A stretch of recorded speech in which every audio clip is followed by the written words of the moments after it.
Boa noite. Bom vê-los aqui. Amém? Obrigado, gente. Deus abençoe. Que bom que você está aqui. Você pode sentar. Você não precisa, irmão. Muito obrigado. Deus abençoe. Não, se quiser deixar aqui para não perder a viagem, eu tomo isso aqui também. Glória a Deus. Imagino que você tenha exercido o seu direito de cidadania de hoje. Amém? Glória a Deus. É isso aí, Pedrinho. Pedrinho está comigo. Amém. Hoje nós damos continuidade na série que nós começamos domingo passado, onde nós falamos sobre 3 respostas práticas que nós somos convidados a dar ao Evangelho. E para que isso fique ainda mais claro, 3 respostas práticas que nós precisamos dar à salvação que chegou à nossa vida. Amém? Como nós falamos domingo passado, nós temos uma tendência muito ruim, muito avassaladora de responder às circunstâncias. A gente tem uma tendência, e eu não estou aqui generalizando, dizendo que todo mundo faz isso, mas muitos de nós, ou a maior parte de nós, tende a responder circunstâncias. A pessoa vai, eu vou dar um exemplo, a pessoa fala alguma coisa para você que você não gosta, né? Você já, a partir dessa fala ou dessa circunstância que se arma em sua volta, a gente fica ali maquinando como a gente pode responder, como a gente pode dar o troco. É assim ou não é? Não, né? Vocês são mais santos do que eu, mas eu de vez em quando eu faço isso, irmão. Amém? Às vezes eu estou aí, me pego respondendo às circunstâncias. A gente está enfrentando uma dificuldade, aí a gente fica ali, como eu resolvo isso, como eu faço, e papapá. E não é para isso que o Senhor nos chamou para responder a Ele, a grande obra de salvação, a responder ao amor dEle, a isso nós somos chamados a responder. Quando nós estamos respondendo às circunstâncias, nós tiramos os nossos olhos de Jesus e começamos a olhar para as circunstâncias. Então, se você está vivendo um momento de dificuldade na sua vida, um momento onde você talvez não tenha as respostas que você precisa, e aí você fica naquilo ali, tentando mitigar aqueles problemas, tentando contornar aquilo ali, a sua vida acaba, eu imagino que seja assim, mas a sua vida acaba se resumindo àquela circunstância. Não é para isso que o Senhor nos libertou. Não é para isso que nós somos alcançados pelo amor e pela graça de Deus. É para que nós possamos, com liberdade, responder a tão grande obra que foi feita na cruz do Calvário, para que eu e você tivéssemos paz e vida eterna. Amém? Então, essa série de 3 mensagens, só não é uma série interminável, é uma série de 3 mensagens. Domingo que vem acaba, e eu já quero fazer um convite para você. Eu quero ver você aqui domingo que vem, e eu quero convidar você a convidar mais pessoas. Domingo que vem nós vamos ter aqui o pastor Milton, que é o pastor presidente da Espaço Church. Você vai ter a oportunidade de conhecer o pastor, você vai ter a oportunidade de conhecer um pouco mais da história dessa igreja, você vai ter a oportunidade de conhecer o meu pastor, né, que me batizou, que me apresentou Jesus. Toda a minha história tá ligada a essa igreja. Então, você vai ter a oportunidade de conhecer ele domingo que vem, onde nós vamos estar ouvindo falar sobre mordomia, como nós precisamos aprender a sermos mordomos fiéis daquilo que o Senhor tem entregue na minha e na sua mão. Você sabia que essa família que você tem, ela não é sua? Ah, pastor, mas se você olhar os meus meninos, é tudo a minha cara. Deus te usou, mas essa família é do Senhor. Esse trabalho que você tem, ele não é seu. Essa saúde que você goza aí com a alegria dela, essa saúde é um presente de Deus, é a graça de Deus para a sua vida. Sabe esses amigos que você tem, que você valoriza eles tanto, ou que precisaria valorizar um pouco mais? Esses amigos são meios de graça que Deus deu a você. Sabia? Sabe essa igreja? Essa igreja aqui é do Senhor. Não é sua, não é minha, é do Senhor. Amém? Tudo isso são meios de graça e a grande pergunta é como nós estamos administrando essas coisas. Qual é a nossa resposta a isso? Então, a terceira resposta do domingo que vem vai ser mordomia. E a resposta de hoje ao evangelho que nós vamos conversar um pouco é sobre dar. Ou a gente pode mudar esse título de dar para generosidade. Uma das respostas que eu e você somos convidados a dar a Deus é uma resposta de generosidade. Amém? Antes de nós meditarmos nas Sagradas Escrituras, eu queria convidar você, feche seus olhos, se você puder, reclinar sua cabeça. Vamos ter um momento de oração. Senhor, nós nos achegamos a Ti, sabemos que a Tua presença é real aqui, Te louvamos, porque enquanto nós adorávamos aqui, cantávamos belas canções, sabemos que o Teu Espírito Santo já estava trabalhando em nós, sabemos, Deus, que a adoração, ela não se resume a canções, é muito mais do que isso, é uma entrega, é devoção, é um compromisso contigo. Então, nessa noite, Deus, que o Senhor possa receber o nosso culto, que o Senhor possa nessa noite nos encontrar, de fato, quebrantados, com os nossos corações prostrados diante de Ti. Eu oro em nome de Jesus para que toda e qualquer resistência, todo e qualquer preconceito com esse tema caia por terra agora, em nome de Jesus, e que nós sejamos edificados pela Tua palavra, que é poderosa, é viva, é eficaz, ela é poderosa para revelar as nossas intenções. Nós Te pedimos, Deus, nessa noite, que quando nós sairmos por aquela porta, nós possamos ter a convicção que estamos saindo mais parecidos contigo. Nós Te pedimos isso em nome de Jesus. Enquanto a Tua palavra é pregada, Pai, cura enfermos, liberta cativos, transforma corações.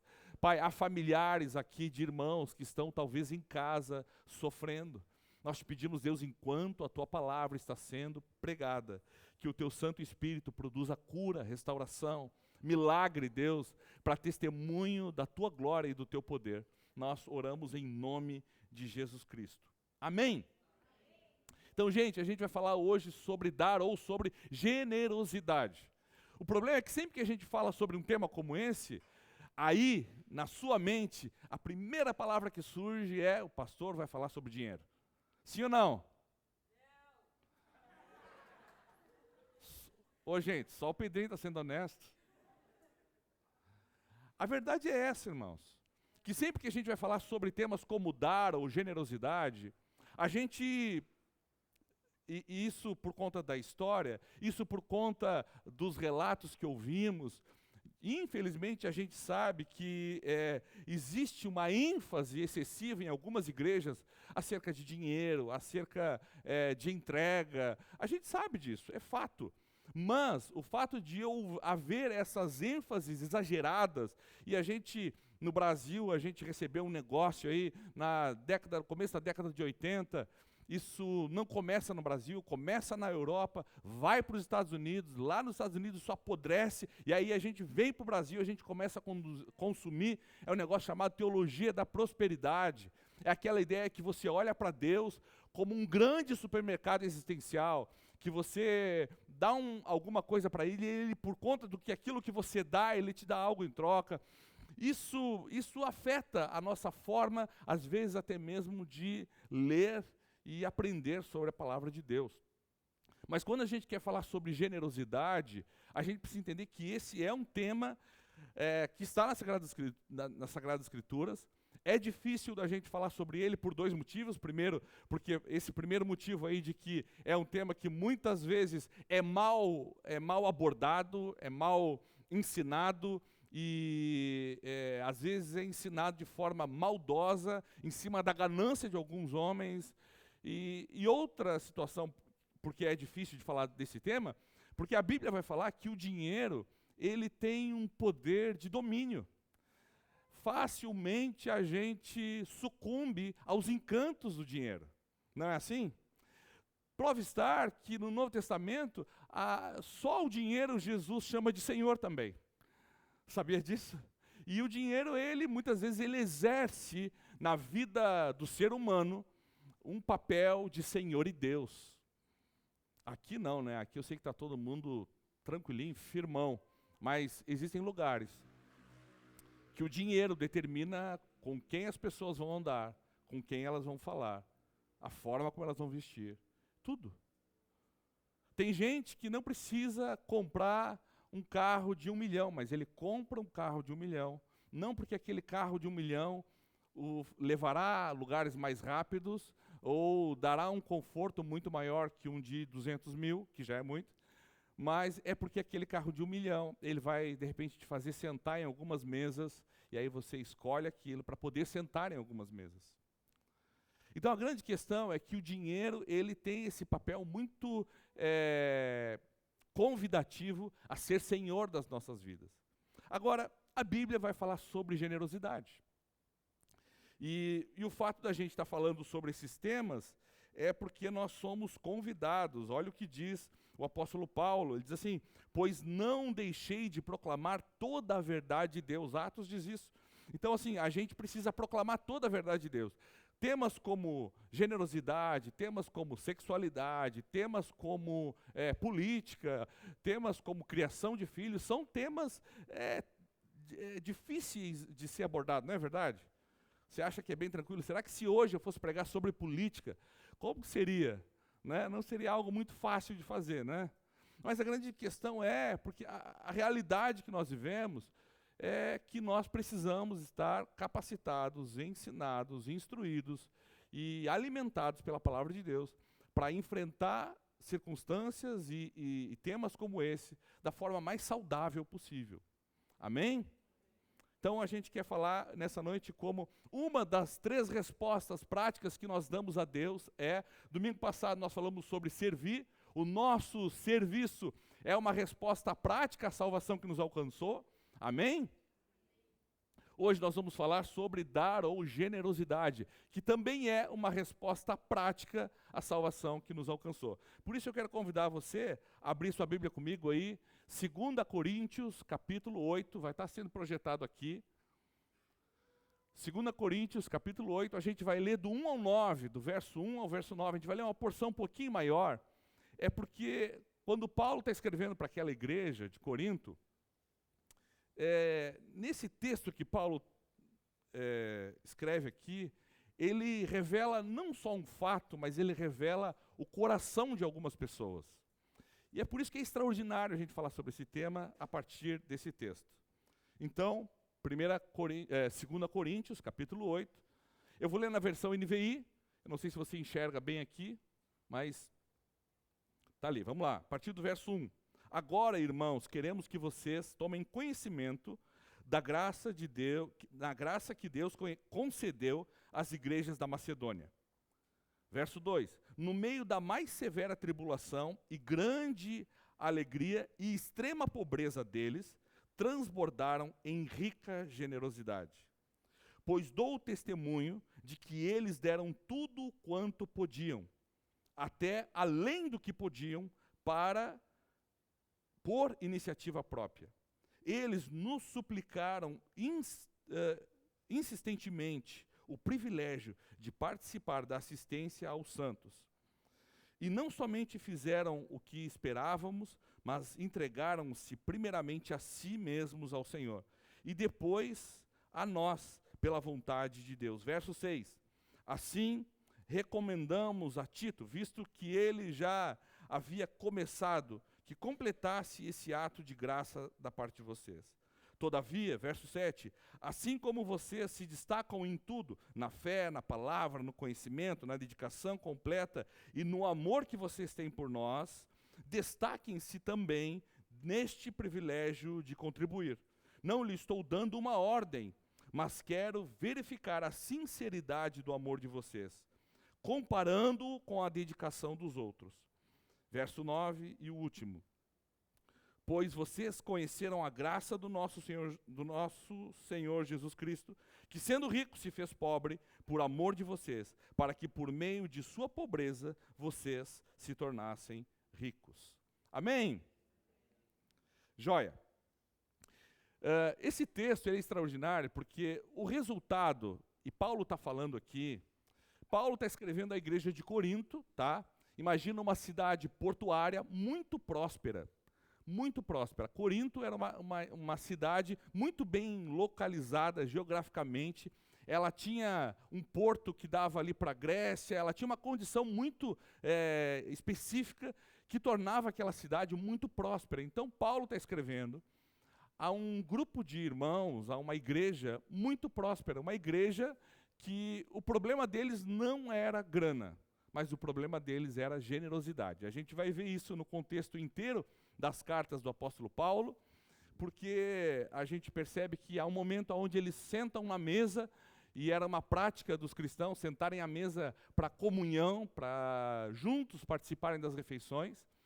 E o apóstolo Paulo aqui vai denunciar que quando eles sentam na mesa, aqueles que trouxeram as melhores comidas, as melhores bebidas, eles sentavam primeiro e eles comiam primeiro, antes dos outros. Ou seja, não havia um senso de coletividade, não havia uma preocupação de, para aí, eu estou respondendo só ao meu anseio, eu estou respondendo só à minha fome. Não havia isso. Eles tinham muito, mas a ideia era que o muito que eles tinham era para suprir as suas necessidades, as suas paixões, os seus amores, os seus afetos. Então, Paulo está escrevendo a essa igreja e está usando uma igreja da Macedônia, que, não ironicamente, mas de forma para distinguir bem os corações, essa igreja da Macedônia era uma igreja lá num cantinho, lá no meio da Grécia, muito pobre, muito escassa, aonde de fato a pobreza era muito evidente lá. E se você acompanhou o texto comigo, você vai perceber que eles, em algum momento, eles estavam insistindo com o apóstolo Paulo para participar com generosidade da necessidade dos irmãos, e aqui os santos, que a Bíblia vai dizer aqui, a gente traduz por irmãos em Cristo, salvos em Cristo Jesus. Então eles ouviram, quando Paulo fez a sua segunda viagem missionária, ele vai até a Macedônia, prega para eles e conta do que estava acontecendo em Jerusalém, e eles, movidos por grande compaixão da sua escassez, eles decidem ser generosos. E eles insistem com Paulo, como eles poderiam ajudar aqueles irmãos que estavam a alguns quilômetros de distância deles. Esse texto, ele parece meio paradoxal, porque Paulo está escrevendo a uma igreja rica, falando de gente pobre, que essa gente pobre tinha um coração muito mais generoso, muito mais próspero do que aquela galera rica. E aqui esse texto ele vai justamente mostrar que generosidade não está ligado a quanto você tem, não está ligado ao tamanho ou à dificuldade da sua agenda, mas generosidade está ligado ao teu coração. E quando a gente fala de generosidade, entenda, eu não estou falando só de dinheiro. Talvez hoje, para alguns aqui, mais do que dinheiro, a agenda vale muito, não é verdade? Tem muita gente que doa dinheiro de maneira muito fácil, mas doar tempo, aí é mais difícil. É mais fácil a gente pagar para os irmãos fazerem alguma coisa, né? Vamos lá, vamos pensar uma cena. A gente vai, sei lá, entregar alimento para quem está com necessidade. Não, eu não vou, mas eu pago aqui o rango, pode ir lá. É mais fácil, né? É mais fácil tirar do dinheiro e pagar para outros irem do que às vezes a gente afetar a nossa agenda. E às vezes a agenda intocável revela um coração não generoso. Amém? Mas eu quero voltar para o texto e eu quero começar do primeiro verso desse texto que nós lemos, aonde ele diz: agora, irmãos, queremos que vocês tomem conhecimento da graça de Deus, da graça que Deus concedeu às igrejas da Macedônia. Essas igrejas pobres que eu falei para vocês, Paulo está falando, olha, eu quero que vocês saibam um pouquinho, ouçam um pouquinho da graça que Deus concedeu a esses irmãos. A graça aqui que Paulo está falando não é a graça da salvação. A graça que Paulo está falando aqui é a graça da capacidade de serem generosos, voluntários, não submissos ou não escravos do dinheiro, não escravos da agenda, não escravos dos seus projetos. E Paulo está dizendo, olha, eu quero que vocês precisam saber da graça de Deus, e o que Paulo está dizendo é que Deus é que nos capacita a sermos generosos. Amém? O que é importante eu e você sabermos que generosidade é fundamental, irmãos. Generosidade é uma resposta esperada ao verdadeiro cristão. Generosidade é uma resposta esperada àquele que verdadeiramente ama Deus. É fundamental que você entenda que você precisa ser generoso com o seu tempo.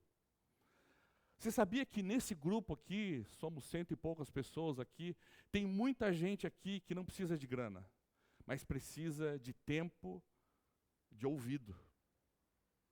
Precisa de pessoas que sentem com elas e as ouçam.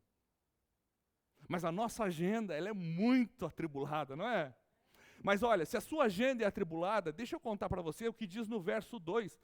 No verso 2 do que Paulo está escrevendo aqui, Paulo consegue conciliar, num mesmo versículo, ele consegue conciliar. Olha, é uma igreja que estava na mais severa tribulação. Eu imagino que alguns de nós aqui estejamos enfrentando algumas severas tribulações. Mas deixa eu dizer uma coisa para você. Você não está enfrentando uma severa tribulação. A sua vida não corre risco por amor a Jesus. Sim ou não? Ou tem alguém aqui que está sendo ameaçado por amar Jesus? É fato que não. Ainda não estamos vivendo esse momento. Talvez no futuro, sei lá, pode acontecer, mas o fato é que não. E eles estavam na mais severa tribulação. E o texto segue dizendo no verso 2, eles estavam em extrema pobreza. Claro que nós não conhecemos a história de todo mundo. Mas se não todos, quase todos que estão aqui, não estão vivendo em extrema pobreza. Talvez alguns de nós estejam enfrentando mais dificuldades do que outros. Mas o texto mostra que esses irmãos da Macedônia, eles estavam em severa tribulação e extrema pobreza. E ainda assim, nesse mesmo versículo 2, Paulo consegue dizer, mas eles estavam com grande alegria. Aqui cai aquele mito de que a única forma de eu e você termos alegria é não termos problemas. Às vezes, se alguém disse para você que a ausência de problema é sinônimo de alegria, é mentira. Porque às vezes a gente fica correndo atrás de um tempo onde não vai ter problema na nossa vida para que a gente possa encontrar alegria. O que o texto diz é que eles estavam com extrema pobreza, com severa tribulação, mas eles estavam com grande alegria. É isso que você quer para você? Eu creio que sim. A gente busca isso em Deus. A gente é aqueles puritanos. O que você quer com Jesus? Não, eu quero fazer a vontade dele. É claro, óbvio, a gente quer fazer a vontade dele. Mas a gente quer viver a alegria, sim ou não? A gente às vezes tem essa falsa humildade, dizendo, não, eu só quero fazer a vontade do meu Senhor. Ainda que para isso eu nunca mais tenha que sorrir. Isso é uma grande mentira. Nem Jesus quer isso para você. Jesus quer que você cumpra a vontade dele, mas que ele quer que você faça isso com grande alegria. E o texto é maravilhoso porque nesse mesmo verso 2, eles estavam com grande alegria e eles estavam transbordando em rica generosidade. Olha só, de um lado, severa tribulação, extrema pobreza, mas eles tinham grande alegria e extrema e tremenda, transbordando em rica generosidade. Aqui, Paulo também nos ensina, através da palavra de Deus, que ninguém é tão escasso que não tenha o que contribuir. Mesmo em extrema pobreza, eles transbordaram em generosidade. Às vezes você não vai ter, de fato, recurso financeiro para contribuir, mas você pode sentar com alguém, amar alguém, servir alguém. Você pode servir a uma causa, você pode ser voluntário em uma causa. Talvez você nunca vai conseguir se tornar alguém que vai participar da vida financeira dessa igreja, mas você pode ajudar, servindo pessoas, amando pessoas, envolvendo pessoas, se colocando à disposição, dizer, olha, eu quero ofertar o meu tempo, eu quero ofertar as minhas habilidades. Pastor, eu não sei falar muito, mas eu sei ouvir pessoas. Então você vai sentar com pessoas e ouvir pessoas. A questão é que eles tinham pouco, mas ainda assim eles eram generosos. O problema é que a gente vai construindo uma ideia de que quanto menos eu tenho, mais eu tenho que reter, para que no momento da escassez eu tenha mais, ou tenha o suficiente. O problema disso, irmãos, é que isso é sinônimo de falta de fé. Quando a gente passa a vida retendo para que talvez no momento de escassez eu tenha, eu estou dizendo, Deus, eu não confio no teu cuidado. Eu não confio na tua provisão. Eu preciso, abastecer a minha despensa, porque na hora do aperto, eu não vou poder contar com o Senhor. Se não for na força do meu braço, Deus não tem com quem eu contar. Claro que eu não estou falando de imprudência. Eu não estou convidando você a ser alguém que de forma imprudente gasta todo o recurso que chega à sua mão, até porque todo recurso que chega à sua mão chega para a glória de Deus. Mas o problema é quando você acha que a sua segurança está nos planos que você tem. Quando você acha que a sua segurança está no pé de meia que você fez. Quando você acha que o exercício perfeito da sua semana está na agenda que você planejou. Toda semana, irmãos, eu começo uma agenda no meu celular. E ali, eu vou fazer tal coisa, eu vou fazer tal coisa. E não tem uma semana que eu não tenha que olhar para essa agenda e dizer, Deus, mas isso é mais importante. Então a agenda fica e eu vou atender quem eu tenho que atender. Os irmãos que me ligam durante a semana sabem que isso é verdade. Porque existem coisas que são mais importantes. O verso 3, ele diz que eles deram o que podiam, mas por iniciativa própria. Aqueles irmãos pobres, eles não doaram por constrangimento, eles não doaram por pressão, eles não doaram porque eles ouviram, de repente, alguém dizer que se você não der, você vai ser acometido de uma maldade, de um mal que vai tomar o que é seu. Quem já ouviu falar no devorador? Levanta a mão. Quantas vezes nós doamos com medo do devorador, ao invés de doarmos por gratidão ao doador de tudo que temos? É assim ou não é, gente? Quantas e quantas vezes eu já ouvi essa expressão, não, eu sou um dizimista na igreja, porque se eu não for um dizimista, vai que eu gasto esse mesmo dinheiro com remédio. Opa, que isso? Que tipo de Deus é esse? Porque essa não é a questão. A grande questão aqui é que a Bíblia diz que eles deram o que podiam, e até mais, mas eles fizeram isso por iniciativa própria, porque eles olharam e perceberam que diante dos olhos deles estava uma oportunidade de glorificar a Deus, dando uma resposta prática e objetiva à fé que os tinha alcançado. Era a clareza de que assim como eles foram alcançados por Deus e salvos por Deus, eles podiam de alguma forma possibilitar a oportunidade para mais pessoas ouvirem aquela mensagem e tal como eles foram alcançados, também serem alcançados. Sabia? Sabia que a generosidade que nós empregamos no reino de Deus, ela não é para que a gente fique criando uma estrutura melhor para a gente. Ela precisa ser para que mais pessoas sejam alcançadas por esse evangelho que chegou até a sua vida. E isso foi isso que esses homens perceberam. O verso 4 diz que eles insistiram pelo privilégio de assistir os santos. Quando nós somos convidados à generosidade, nos tempos de hoje, nessa geração pós-moderna, a gente precisa ser convencido de ser generoso. O texto, quando nós olhamos, diz que eles insistiram pelo privilégio de poder assistir aqueles que necessitavam. É um privilégio eu poder doar para a causa do Senhor. É um privilégio eu poder mexer a minha agenda. E talvez no mexer a minha agenda eu vou ganhar um pouco menos essa semana, mas eu vou atender alguém. Eu vou amar alguém, eu vou ser Jesus na vida de alguém.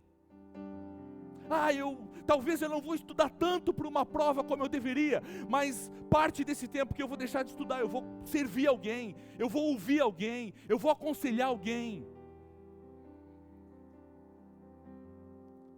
Mas não, né? Eu preciso, eu já ouvi isso tantas vezes. Pastor, eu estou com saúde, eu tenho que trabalhar, é agora. Aí depois, passa o tempo, gastou a saúde. Pastor, agora eu não consigo fazer porque eu estou sem saúde.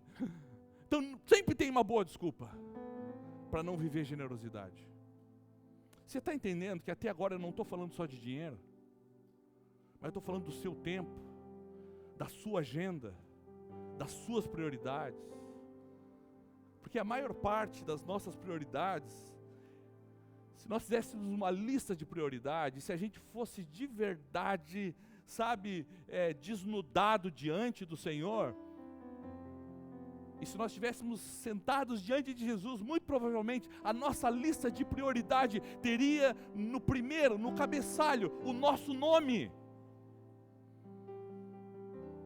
O nosso nome estaria lá. Porque a maioria das vezes tudo o que nós fazemos pensando em como aquilo pode nos dar mais conforto, mais tranquilidade.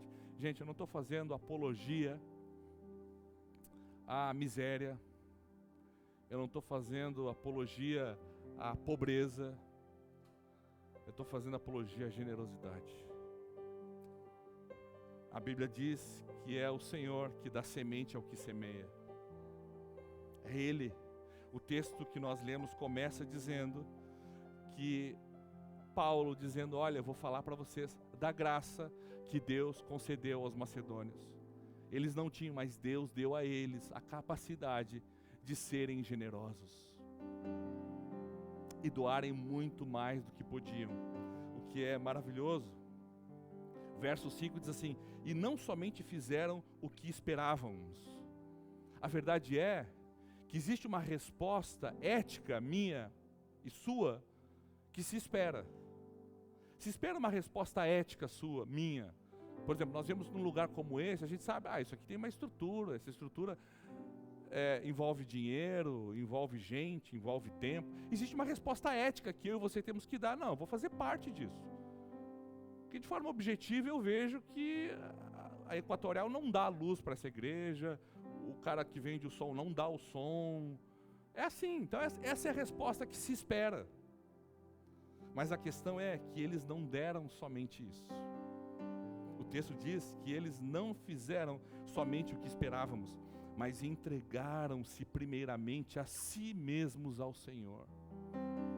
E aqui é a chave. Eu não gosto de usar essa palavra porque uma galera coach usa ela e transforma num negócio estranho. Mas aqui, Deus está nos ensinando que o segredo da generosidade está em uma entrega ao Senhor.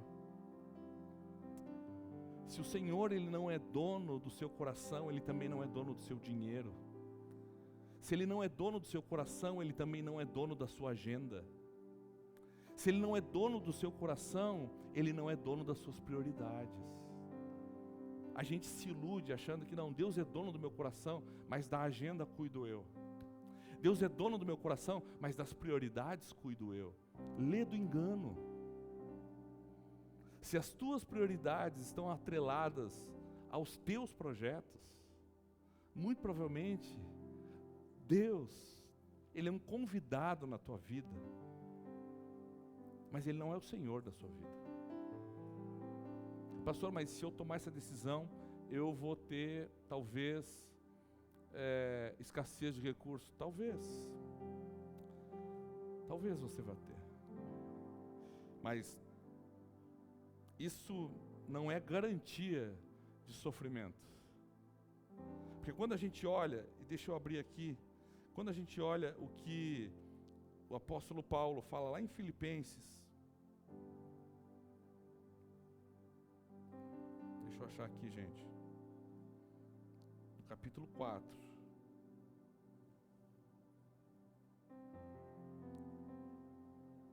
Olha o que diz. O verso 19 do capítulo 4, Paulo diz assim, falando a outra igreja da Macedônia, ele diz assim, o meu Deus suprirá todas as necessidades de vocês, de acordo com as suas gloriosas riquezas em Jesus Cristo. Maravilhoso ouvir isso, né? Toma isso como uma promessa para a sua vida. O meu Deus suprirá todas as necessidades de vocês, de acordo com as suas gloriosas riquezas em Cristo Jesus. Paulo disse isso a plenos pulmões. Sabe, Deus suprirá as tuas necessidades, não tenho dúvida disso.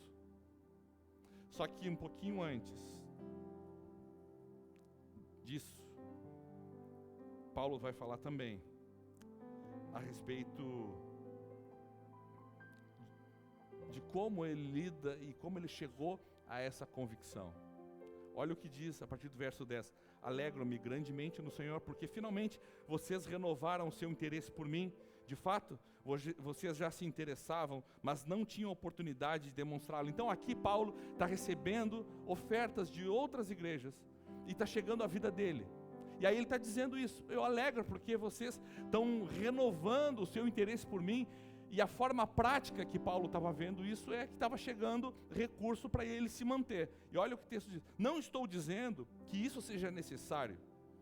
Aí ele diz: olha, eu estou percebendo que o dinheiro que vocês mandaram está renovando a alegria e o compromisso de vocês comigo.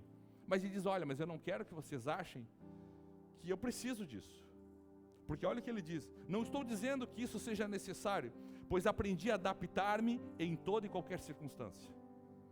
O que Paulo está dizendo é que ele aprendeu a viver bem, alegre como os macedônios, em toda e em qualquer circunstância. Deixa eu fazer uma pergunta para você. Como é você quando as coisas não dão certo? Você é uma pessoa fácil quando você perde dinheiro? Quando alguém te afronta, quando alguém afronta um filho seu, quando alguém afronta a sua esposa, o seu marido, como você é? Quando alguém injustamente te acusa, quando aquele funcionário que você investiu na vida dele sai e põe você na justiça, como você é? Bom, não estou dizendo isso porque esteja necessitado, pois aprendi a adaptar-me em toda e qualquer circunstância. E aí o texto diz: sei o que é passar necessidade, sei o que é ter fartura. Aprendi o segredo de viver contente em toda e qualquer situação. Como você é quando as coisas não dão certo? Contente ou descontente? A palavra descontente é uma palavra bonita para murmurador. Quando as coisas não dão certo com você, como você é? Porque Paulo diz que quando as coisas não dão certo com ele, ele aprendeu a ser contente. Contente, não de contente sorrindo, tudo jóia, good vibe, não, contente de estar contentado, satisfeito, pleno.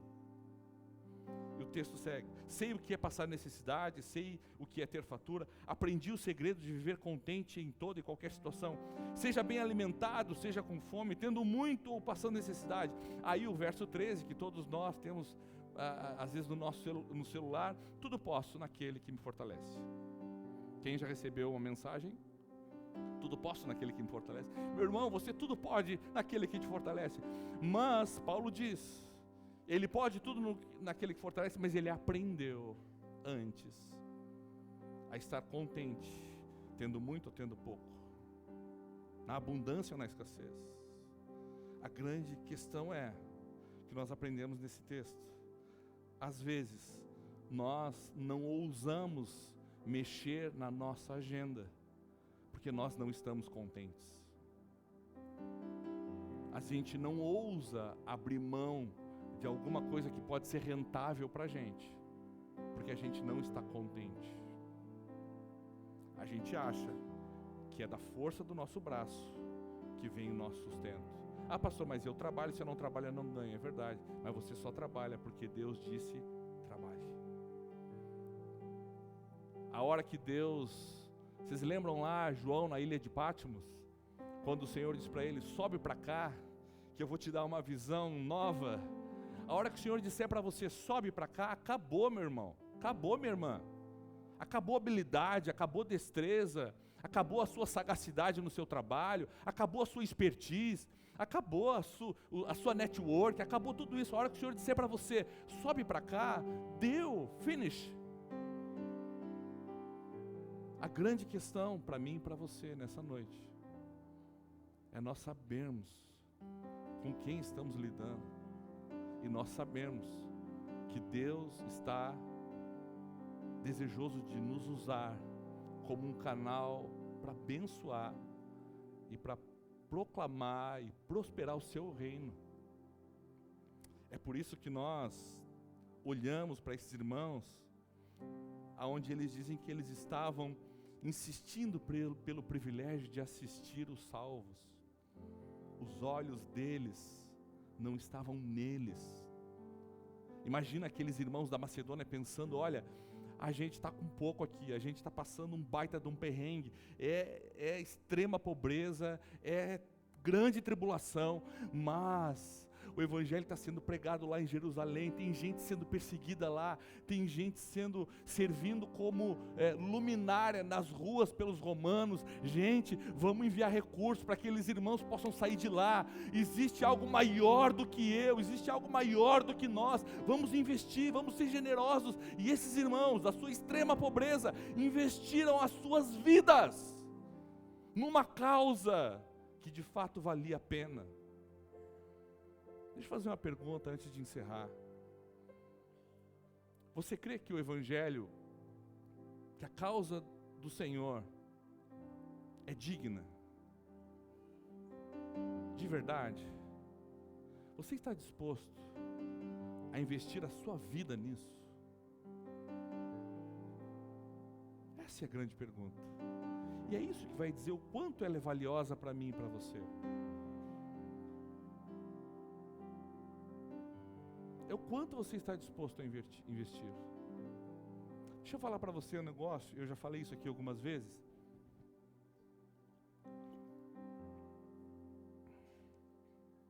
Quando eu e minha esposa viemos para Pelotas, a gente não veio plantar a igreja aqui porque não deu certo em nada que a gente fez. Ela era gerente de uma rede na cidade que a gente morava. Eu tinha uma empresa. A gente abriu mão de coisas funcionando.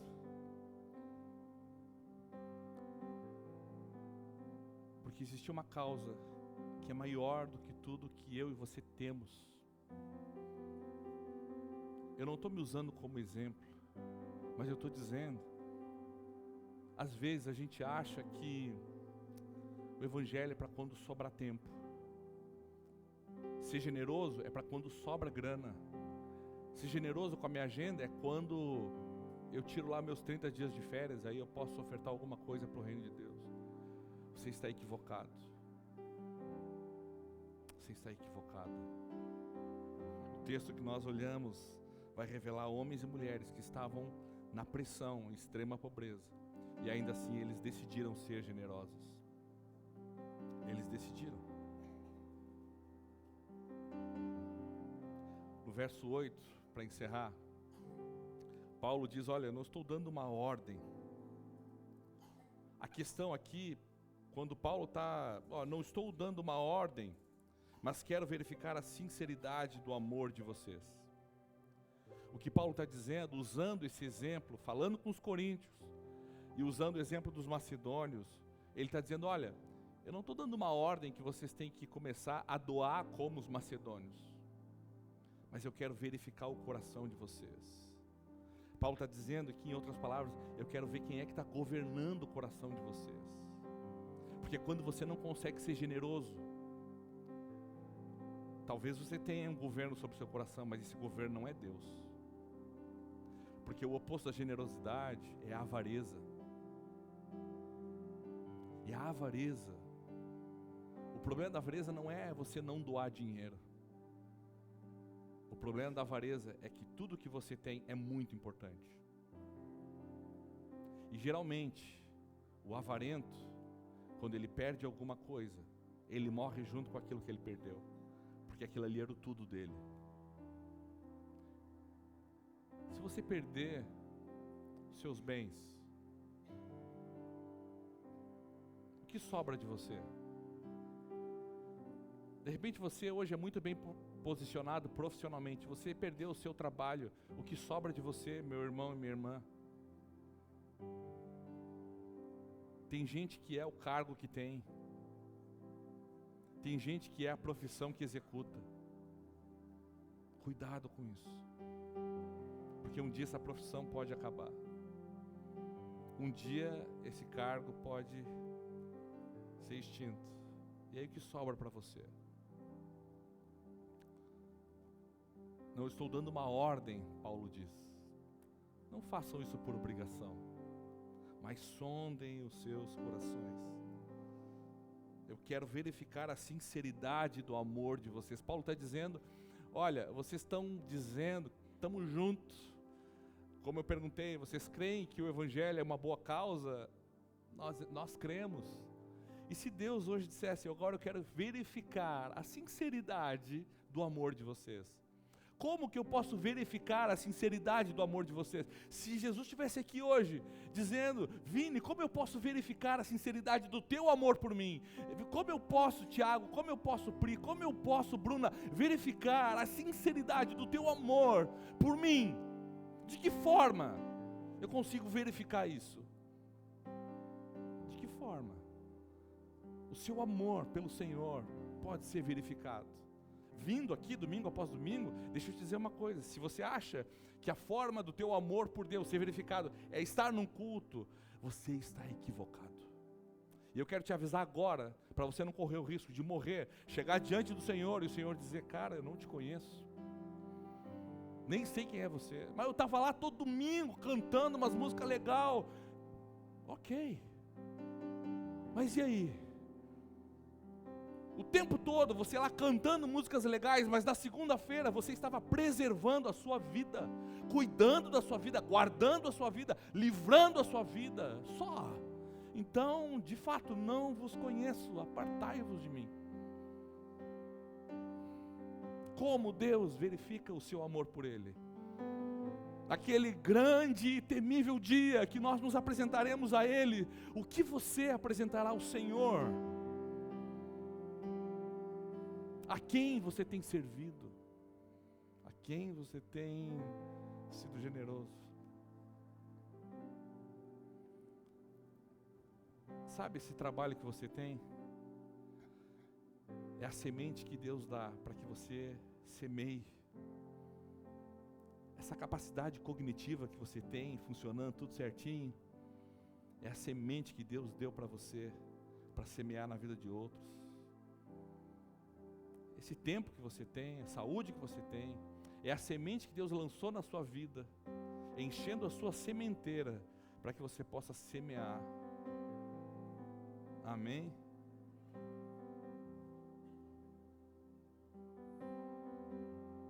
Verso 9. Pois vocês conhecem a graça do nosso Senhor Jesus Cristo, que sendo rico, se fez pobre por amor de vocês, para que por meio da sua pobreza, vocês se tornassem ricos. O que Paulo está dizendo é que porque Jesus se fez pobre no sentido de habitou entre nós, hoje nós vivemos a riqueza do Evangelho, vivemos a vida eterna. Se você decidir entregar tudo, e quando eu digo tudo, esqueça agora agenda, esqueça grana, esqueça recursos, eu estou falando de você. Tudo a ponto de fato, Jesus sentar na sua frente e dizer, me conte as tuas prioridades, e você vai ter diante dele a capacidade de dizer, as minhas prioridades não começam por mim, Senhor. Quando as tuas prioridades não começam por você, muito provavelmente Jesus te tem. Sabia? É uma forma da gente medir muitas vezes o nosso relacionamento com Ele. Quando aquilo que você está gastando a sua vida, pelo que, faça essa pergunta para você mesmo. Pablo, Pelo que você está gastando a sua vida? Se aquilo que eu estou gastando a minha vida não é para mim, muito provavelmente Jesus me tem. Mas se eu estou gastando a minha vida e a resposta final é para mim, é para os meus objetivos, para os meus sonhos, para os meus projetos, é para que eu não sofra dores, porque a gente tem aquela desculpa muito bonita, né? Não, eu estou gastando a minha vida para os meus filhos terem mais. Mentira. A gente está gastando a nossa vida porque a gente não quer sofrer em ver os nossos filhos pagarem o preço de conquistar o que eles têm que conquistar. A gente quer fazer o atalho, porque a gente também não quer sofrer. Lá em casa a gente tem uma briga diária. Meu filho tem 6 anos e ele ainda tem dificuldade de se vestir em algumas, dependendo da roupa. A mãe te veste e ele fica ali, calça torta, tênis virado. Eu olho, aquilo corta o coração, eu vou lá e visto. Não é porque eu amo ele, é porque eu me amo. Eu não quero ver o alvo do meu amor sofrendo, porque aquilo me fere. Só que ele se vestir está fazendo dele um menino mais maduro, porque eu nem sempre vou estar ali. Então eu me amo, sirvo ele, e quem olha de fora parece que pai amoroso. Na verdade é um pai amoroso que se ama muito, que não se permite sofrer, mas vê o seu filho amadurecer. A gente faz assim muitas vezes. Amém? Ou misericórdia. Eu quero convidar você a orar nessa noite. Espero que você não tenha ou não saia daqui com a sensação de que veio num culto para ouvir um pastor falar sobre dinheiro. Mas eu quero que você tenha convicção que Deus quer tudo seu. Tudo. Se Ele não tem a sua carteira, Ele não tem você. Se Ele não tem a sua agenda, Ele não tem você. Se Ele não tem os teus sonhos, Ele não tem você. E se Ele não tem você, você não o tem. Se Ele não tem você, você não tem a vida eterna. Se Ele não tem você, você não tem a paz que é capaz de te dar alegria em meio à extrema pobreza e severa perseguição que eles estavam vivendo aqui, severa tribulação.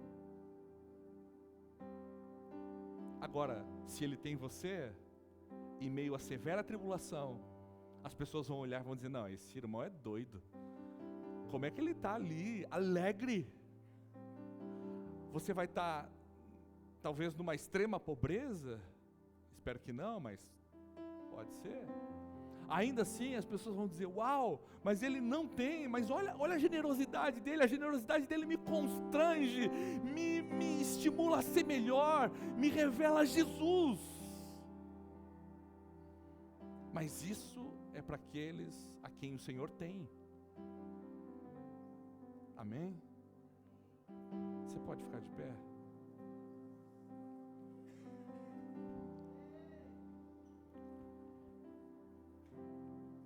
Você não veio aqui para passivamente ouvir uma mensagem sobre respostas práticas e não fazer nada.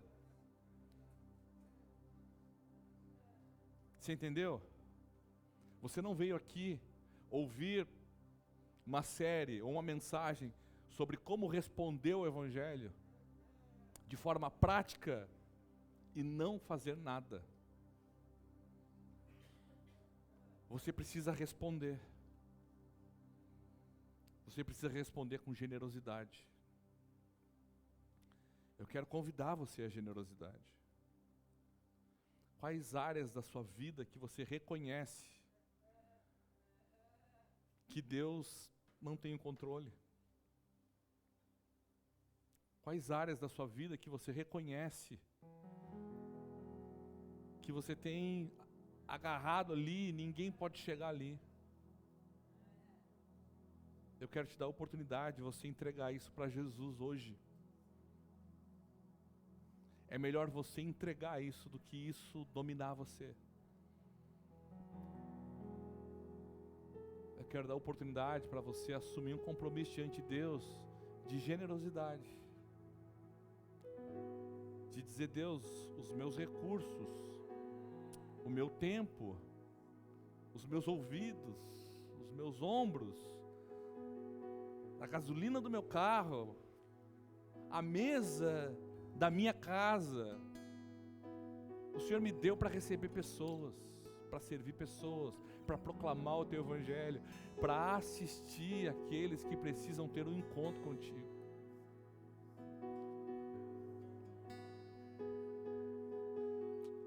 Irmãos, deixa eu falar um negócio dramático e talvez possa causar escândalo em alguns. Mas se nós não formos generosos, o máximo que seremos é hipócritas, mas não salvos. Você está entendendo a gravidade disso? Pastor, mas eu tenho a carteirinha de membro, nasci num lar evangélico. Grande coisa. Você foi preservado de algumas coisas, mas se você não, com clareza e com devoção, deixar o Senhor cuidar e ser o Senhor da sua vida em todas as áreas, o máximo que você vai se tornar é um grande hipócrita. Eu e você somos convidados a uma entrega completa ao Senhor.